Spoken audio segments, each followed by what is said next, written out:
এই সংসারে কখনো কোনো ব্যক্তিকে তার বাইরের পোশাক দেখে বিচার করার চেষ্টা করবেন না। এটা খুব বড় ভুল করবেন। ধরুন কোথাও একটা গাছ দেখলাম, খুব বিশাল আকারের একটা গাছ, বিশাল শাখা আছে, সেগুলো দেখে আমরা ভাবি যে এই গাছে হয়তো কত সুস্বাদু ফল আছে।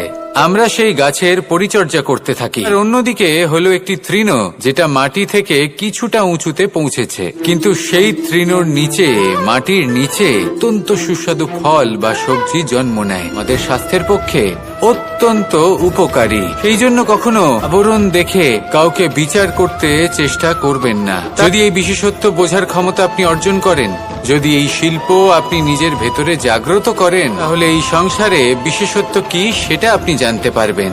আর এই সমস্ত খেলা দৃষ্টি থেকে নয়, দৃষ্টিভঙ্গি থেকে জন্ম নেয়।